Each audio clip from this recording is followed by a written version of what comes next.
Bos Freeport buka suara, jurus jitu tekan emisi karbon di tambang. Dunia saat ini tengah fokus pada isu perubahan iklim. Berbagai korporasi besar di dunia pun turut berpartisipasi dalam hal ini, termasuk Indonesia. PT Freeport Indonesia terus berkomitmen untuk menerapkan kegiatan operasi tambang berkelanjutan. Di sektor pertambangan, PT Freeport Indonesia melakukan beberapa strategi untuk menekan emisi karbon dalam kegiatan penambangannya. Salah satunya dengan pengelolaan tambang bawah tanah dengan menggunakan kereta listrik. Presiden Direktur PT FI Tony Wenas mengatakan selain untuk mempermudah pengangkutan material tambang, penggunaan kereta listrik juga berdampak pada pengurangan emisi karbon dioksida hingga 80.000 ton per tahun. Hal tersebut juga sudah menjadi upaya PT FI mengurangi emisi karbon dan menjadi komitmen perusahaan. Ini salah satu langkah kami untuk melakukan elektrifikasi dan kendaraan-kendaraan berat kami termasuk kereta bawah tanah. PT FI sendiri sudah mempunyai target pengurangan emisi karbon sebesar 30% pada 2030. Oleh sebab itu, efisiensi energi dalam proses penambangan bawah tanah terus dilakukan. Tony Wenas menjelaskan saat ini penambangan Freeport di area terbuka sudah selesai dan berganti ke area tambang bawah tanah.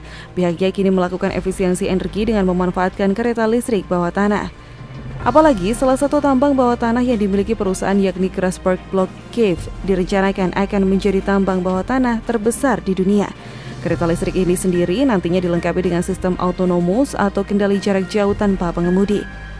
Dengan kereta bawah tanah, maka sudah tidak lagi menggunakan truk berbahan bakar diesel atau solar. Kereta bawah tanah ini dimanfaatkan untuk mengangkut biji sebanyak 300 ton sekali angkut dan itu menggantikan diesel karena gunakan tenaga listrik dan dikendalikan jarak jauh. Selain itu, guna menekan jumlah emisi karbon di wilayah operasinya, energi listrik yang digunakan sekarang menggunakan pembangkit listrik berbasis dual fuel, yakni menggunakan biodiesel 20% atau B20 dan B30 yang lebih ramah lingkungan dan juga bisa menggunakan gas. Adapun sejak 2020 hingga 2024, perusahaan akan menggenjot penggunaan B30 dari sekitar 7 juta liter per tahun menjadi lebih dari 100 juta liter per tahun sebagai renewable energy. PT FI sudah menggunakan biofuel untuk peralatan berat di dataran rendah. Freeport Indonesia juga membangun pembangkit listrik tenaga mesin gas atau PLTMG yang memakai dual fuel, yaitu bahan bakar nabati dan gas. Selain itu, PT FI juga melakukan upaya daur ulang oli bekas untuk mendukung pemerintah memerangi perubahan iklim. Bahan bakar recycle jadi bahan bakar untuk pabrik pengeringan kami di Lowland, di pelabuhan, dan juga untuk pabrik pengolahan kapur kami di Grasberg, kata Tony Wenas. Lebih lanjut, Freeport terus mencari alternatif agar kegiatan operasionalnya memperhatikan upaya pencegahan perubahan iklim. PT Freeport Indonesia menargetkan tahun depan tambang bawah tanah bisa beroperasi penuh alias 100% kapasitas dari saat ini yang baru mencapai 90%. Dengan mulai beroperasinya tambang bawah tanah ini, Freeport memperkirakan akan memproduksi emas 1,5 juta ons dan produksi tembaga mencapai 1,5 miliar pon pada 2022. Ini artinya akan ada kenaikan dibandingkan produksi tahun ini. Hingga akhir 2021 ini diperkirakan Freeport memproduksi 1,3 juta ons emas dan hampir 1,3 miliar pon tembaga. Sehingga hal ini akan sangat membantu dalam mengurangi emisi karbon dari bahan bakar fosil. Freeport juga melakukan program reklamasi. Dalam 10 tahun terakhir, PT FI telah melakukan penanaman pohon kembali dengan luasan lebih dari 2.800 hektar.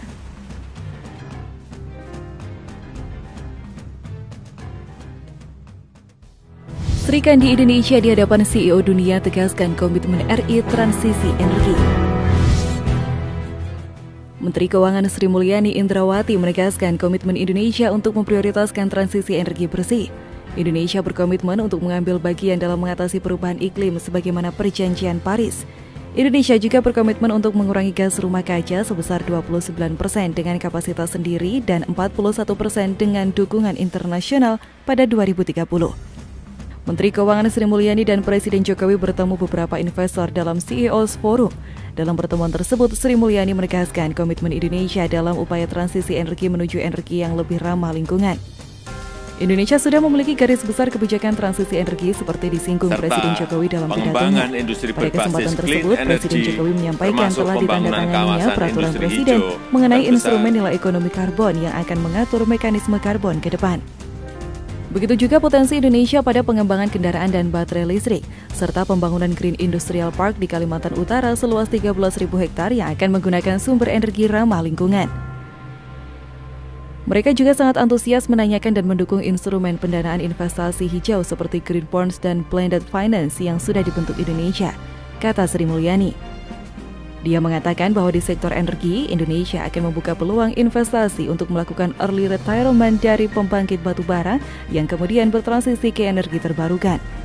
Bagi Indonesia, kerjasama dengan mitra lembaga internasional merupakan sesuatu yang diperlukan. Hal ini tidak hanya dari sisi pembiayaan, tetapi juga untuk pertukaran pengetahuan, akses teknologi, dan juga bagaimana menerjemahkan ide dan program terkait penanganan perubahan iklim menjadi kenyataan. Indonesia telah mengidentifikasi terdapat 5,5 gigawatt PLTU batubara yang bisa masuk dalam proyek ini dengan kebutuhan pendanaan sebesar 25 hingga 30 miliar US dollar selama 8 tahun ke depan. Perubahan iklim merupakan ancaman bagi seluruh umat manusia dan juga bagi keberlangsungan kehidupan, sehingga peran negara menjadi sangat penting. Indonesia mengadopsi arah kebijakan yang menjadi prioritas nasional terkait lingkungan dan perubahan iklim yang terdiri dari peningkatan kualitas lingkungan, peningkatan ketahanan bencana dan iklim, serta mengadopsi program pembangunan rendah karbon. Sementara terkait target Indonesia untuk mencapai net zero emission pada 2060, pemerintah sudah melakukan kebijakan perubahan iklim dalam program pembangunan nasional disertai rencana aksi. Itulah sebabnya pemerintah mengembangkan banyak instrumen. Misalnya, pemerintah tidak hanya melakukan penerbitan green bond baik di dalam negeri maupun di luar negeri, tetapi juga menciptakan bauran pembiayaan agar dapat menciptakan platform bagi sektor swasta, filantropi, dan lembaga multilateral untuk dapat berpartisipasi dalam pembiayaan ini. Sri Mulyani menjelaskan terdapat 3 hal yang dibutuhkan dalam mekanisme transisi energi bersih. Pertama, pembiayaan untuk penghentian lebih cepat operasional pembangkit tenaga listrik batu bara agar beralih ke sumber energi terbarukan. Kedua, dibutuhkan pendanaan untuk membangun energi baru terbarukan karena permintaan akan terus bertambah, sehingga perlu pendanaan baik domestik maupun global untuk membantu APBN mencapai target tersebut.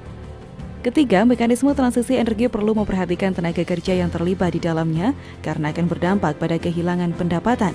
Dengan begitu, transisi energi bersih akan dapat dinikmati oleh seluruh kalangan masyarakat.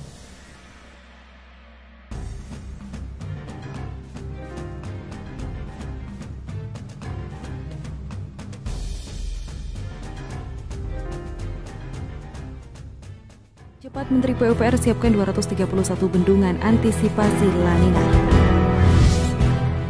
Kementerian PUPR mendorong keterlibatan akademisi dan para ahli yang tergabung dalam Himpunan Ahli Teknik Hidraulik Indonesia. Keterlibatan dengan akademisi dan ahli ini bertujuan untuk memanfaatkan inovasi dan teknologi dalam memitigasi dan mengantisipasi dampak bencana hidrometeorologi. Salah satunya dampak dari fenomena badai La Nina. Hal tersebut sesuai dengan prediksi Badan Meteorologi, Klimatologi, dan Geofisika atau BMKG yang menyebut badai La Nina diprediksi terjadi di akhir tahun 2021 dan mengancam terjadinya bencana banjir. Menteri PUPR Basuki Hadi Mulyono mengatakan Kementerian PUPR telah lama bekerja sama dengan BMKG dalam memanfaatkan data meteorologi. Data tersebut digunakan untuk melakukan prediksi banjir, pemutakhiran peta kejadian banjir, dan peta perakiraan potensi banjir. Basuki menyatakan pihaknya sudah menyiapkan 231 bendungan guna mengantisipasi cuaca La Nina yang diprediksikan melanda pada akhir Oktober hingga Februari 2022. Basuki menyebut pihaknya telah mengosongkan 205 bendungan dengan volume tampung 4,7 miliar meter kubik dengan membuka seluruh pintu pengeluaran. Pihaknya juga akan mengaktifkan Satgas Penanggulangan Bencana untuk melakukan monitoring. Kami melakukan langkah-langkah menghadapi badai La Nina 2021. Kami mengaktifkan Satgas Penanggulangan Bencana di pusat untuk melakukan monitoring semua infrastruktur yang ada di Indonesia agar bisa mengetahui volume banjir yang bisa ditampung, ujar Basuki. Hasil kajian dari beberapa pihak menunjukkan kecenderungan peningkatan kejadian bencana hidrometeorologi merupakan salah satu dampak dari perubahan iklim global. Untuk negara tropis seperti Indonesia, perubahan iklim ini berdampak pada meningkatnya variabilitas pola dan intensitas hujan. Di sisi lain, siaga bendungan siap pakai sangat penting dalam menghadapi cuaca ekstrim.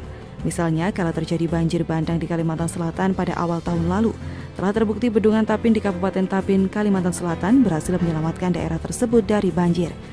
Dari 13 kabupaten atau kota, hanya satu yang tidak banjir di Tapin karena bendungan Tapin baru saja dibangun.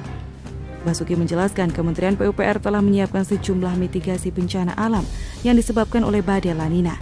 Pertama, mengaktifkan Satgas Penanggulangan Banjir Pusat dan di Balai Besar Wilayah Sungai atau BBWS maupun Balai Wilayah Sungai atau BWS untuk melakukan monitoring terhadap semua infrastruktur yang ada di Indonesia agar dapat diketahui volume banjir yang bisa ditampung.